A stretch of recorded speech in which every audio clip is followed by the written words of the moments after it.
몇 주 전에 저는 포르투갈과 스페인의 가상 통합에 관한 영상을 만들었는데 여러분이 꽤 좋아하셨던 것 같아요. 그래서 저는 다른 나라들의 통합 가능성에 대한 영상도 만들 수 있겠다고 생각했습니다.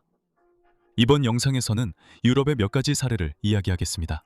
일부는 가능성이 높고 실제로 가능한 것도 있지만 어떤 것은 단순한 가정일 뿐입니다. 이 점을 기억하세요. 이 내용들이 정확하다고 주장하지 않으며 이건 예측이라기보다는 그냥 재미로 생각해 본 것들입니다. 제가 언급할 수 있는 가능한 통합 국가들은 다음과 같습니다. 아일랜드 공화국과 북아일랜드, 통합 베네룩스, 통합 발트 3국, 루마니아와 몰도바, 알바니아와 코소보, 통합 코카서스, 그리고 마지막으로 키프로스 섬 내에서의 통합입니다. 아일랜드부터 시작하겠습니다. 오늘날 아일랜드 섬은 독립국인 아일랜드 공화국과 오른쪽 위에 위치한 영국의 일부인 북아일랜드로 나뉘어 있습니다. 1998년 벨파스트 협정에 따르면 북아일랜드 주민 대다수가 지위 변경을 원한다고 보일 경우 영국 정부는 국민 투표를 실시할 것이라고 합니다. 통일을 승인하기 위해서는 아일랜드 공화국에서도 동시에 국민 투표가 필요합니다. 그래서 실제로는 영국이 북아일랜드가 통일에 대해 투표할 수 있도록 허락해야 하기 때문에 곰은 영국 쪽에 넘어가 있는 셈입니다. 하지만 그들은 지역 주민들로부터 충분한 압력을 받아 결국 굴복하고 그렇게 할 수도 있습니다. 인구 통계적으로 보면 북아일랜드의 가톨릭 인구가 개신교 인구보다 더 젊고 더 빠른 속도로 증가하고 있는 것 같습니다. 2018년에 나온 새로운 보도에 따르면 이르면 2021년쯤 북아일랜드에서 가톨릭이 다수가 될 수도 있다고 했습니다. 그래서 북과 남 사이의 가장 큰 분열 중 하나가 어느 정도 사라질 수도 있습니다. 하지만 북아일랜드가 완전한 독립을 선택할 수도 있어서 그렇게 되면 두 개의 섬 모두 영국과는 별개의 독립국가가 될 수도 있습니다. 2011년 인구조사에서 점점 더 많은 사람들이 자신을 단순히 아일랜드인이나 영국인이 아니라 북아일랜드인으로 정체성을 정의했습니다. 지리적으로 보면 이 섬이 하나의 통일된 국가가 되는 것이 매우 합리적일 것입니다. 인구 추세로 보면 가능할 수도 있겠지만 2021년까지는 물론이고 가까운 미래에도 그렇게 될 거라고 감히 말할 수는 없습니다. 2020년 2월 여론조사에 따르면 북아일랜드 사람들 중 약 30%만이 통일을 원했고 50%가 조금 넘는 사람들이 이에 반대했습니다. 두 지역을 합치면 인구가 650만 명이 되겠지만 적어도 지금으로서는 앞으로도 한동안은 분리된 상태로 남아있을 운명인 것 같습니다. 제 생각에 이 경우는 가능하다고 봅니다. 장기적으로는 가능성이 있지만 지금은 아닙니다. 다음은 베네룩스입니다. 베네룩스 연합은 실제로 존재하지만 이는 세 개의 독립된 국가들 간의 연합일 뿐 세 나라가 하나로 합쳐진 것은 아닙니다. 본질적으로 이것은 이 세 국가 간의 정치적, 경제적, 문화적 협력을 촉진하는 것을 목표로 하는 협정입니다. 이들은 또한 독일의 노르트라인베스트팔렌과 같은 인접국가의 인접지역까지 그들의 협정 일부를 확장했습니다. 협력의 몇 가지 예로는 대학 졸업장에 대한 상호 자동 인정, 경찰 협력, 또는 공동 도로 점검 등이 있습니다. 그렇다면 이들이 협력을 확장해서 완전히 하나의 국가가 된다면 어떻게 될까요? 사실 이런 일은 과거에도 있었습니다. 1815년부터 1830년까지 이 지역들은 네덜란드 연합왕국으로 통합되어 있었습니다. 이 나라는 나폴레옹 전쟁 이후에 만들어졌으며 옛 네덜란드 공화국, 오스트리아령 네덜란드, 그리고 리히텐슈타인 공국의 영토를 합쳐서 주요 유럽 열강들 사이의 완충국가를 만들기 위해 탄생했습니다. 하지만 이 국가는 오래가지 못했고 1830년 벨기에 혁명이 발발하면서 붕괴되었습니다. 만약 이 나라들이 오늘날 합쳐진다면 약 3천만 명의 인구와 5개의 공식 언어를 사용하는 7만 5천 평방킬로미터의 영토를 가진 큰 나라가 될 것입니다. 이들의 GDP 또한 1조 5천억 달러가 넘는 상당히 높은 수준이 될 것입니다. 하지만 공통되고 연결된 역사를 가지고 있고 과거를 공유하고 있음에도 불구하고 저는 완전한 정치적 통합이 최선의 방법일지 확신이 서지 않습니다. 물론 이들은 즉시 유럽의 주요 국가 중 하나로 자리 잡게 될 것입니다. 하지만 내부적으로는 많은 장애물이 있을 것입니다. 언어적, 문화적, 행정적인 어려움이 엄청날 것입니다. 하지만 이들은 연방 국가가 될 수 있고 연방연합은 벨기에의 플란드런과 왈로니아 간의 문제와 같이 각자가 겪고 있는 일부 내부 문제에 대한 해결책이 될 수도 있습니다. 이 경우도 가능하다고 말할 수 있지만 예를 들어 아일랜드보다 훨씬 가능성이 낮다고 생각합니다. 장애물은 시기적인 문제라기보다는 실용성에 더 가깝습니다. 에스토니아와 라트비아가 1918년 러시아 혁명과 일부 인접 지역의 독일 점령 이후 독립을 선언한 뒤 연합 발트공국이라는 국가가 제안된 적이 있었습니다. 이 국가의 주요 지지자들은 발트 독일계 귀족들과 당시 망명 중이던 러시아 귀족들이었습니다. 그리고 제안된 국기는 흰색 바탕에 검은색 노르딕 십자가가 그려진 것이었습니다. 이 국기는 이 지역에 존재했던 리보니아 기사단의 깃발과 매우 비슷하며 리보니아 기사단은 튜튼 기사단과도 관련이 있었습니다. 그래서 디자인이 유사합니다. 그리고 이 국가의 운명은 프로이센 왕국과 동군연합 관계에 있는 독일의 보호령이 드는 것이었을 것으로 보입니다. 하지만 이런 일은 결국 일어나지 않았습니다. 이는 주로 독일이 1차 세계대전에서 패배했기 때문입니다.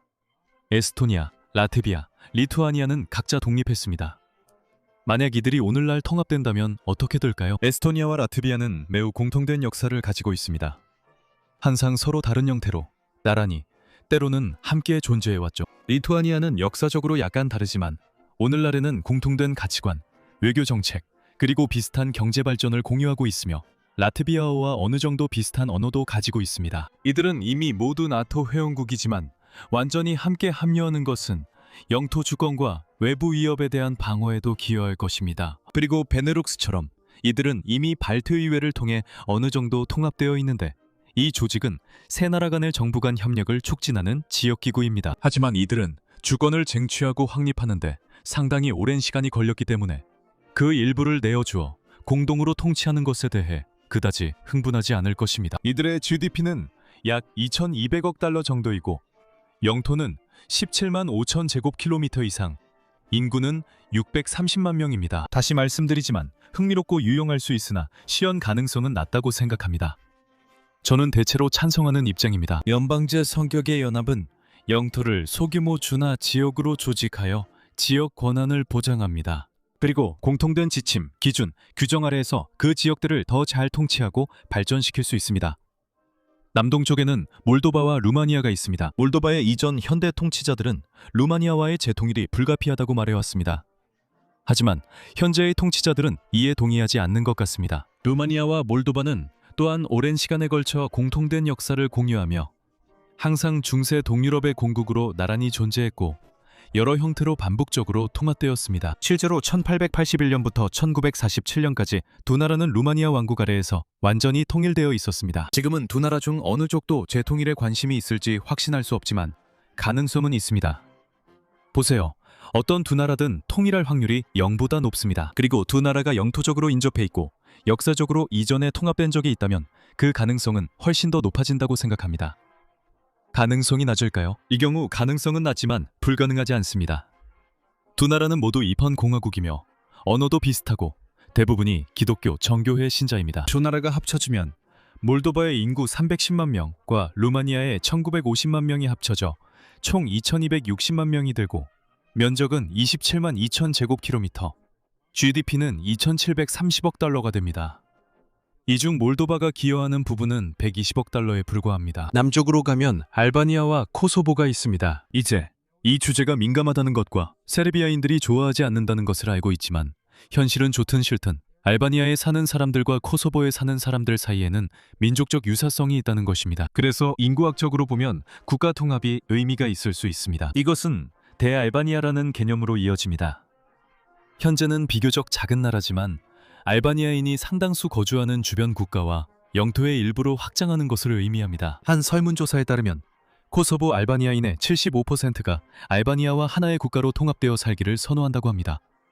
아마도 이것이 그들의 지역 자치권이 더 보장된다는 의미이기 때문일 것입니다. 코소보는 약 1만 1000제곱킬로미터의 면적을 가지고 있으며 180만 명의 사람들이 살고 있고 연간 230억 달러 규모의 경제가 운영되고 있습니다. 알바니아는 2만 8천 제곱킬로미터로 코소보의 2배가 넘는 크기이며 인구는 거의 300만 명이고 경제 규모는 420억 달러에 달합니다. 그래서 두 나라가 합쳐지면 유럽 내에서 훨씬 더 강력한 국가와 경제가 될 것입니다. 하지만 이 주제는 너무 민감하고 복잡해서 가능하긴 해도 가까운 시일 내에 일어날 것 같지는 않습니다. 이제 베네룩스와 발트 3국은 세 나라 사이에서 가능한 지역 연합의 좋은 예시였습니다. 또 다른 예로 코카서스 국가인 아르메니아, 아제르바이잔, 조지아의 연합이 있을 수 있습니다. 코카서스에 국제적으로 인정받는 세 나라는 모두 매우 이른 시기의 역사까지 그 존재를 거슬러 올라갈 수 있습니다. 하지만 이들은 러시아에 점령당하면서 한동안 독립이 보류되었습니다. 1991년 이후로 이들은 다시 독립을 되찾았습니다. 이들은 꽤 비슷하지만 주요 지표에서 한 나라가 다른 두 나라보다 약간 앞서 있습니다. 또한 종교에서도 차이가 있습니다. 아르메니아는 약 3만 평방킬로미터의 면적을 가지고 있고 아제르바이잔은 8만 6천, 그리고 조지아는 7만입니다. 아제르바이잔의 더 큰 면적은 인구에도 반영되어 있습니다. 아제르바이잔은 1,000만 명의 인구를 가지고 있고 아르메니아는 300만 명, 조지아는 거의 400만 명입니다.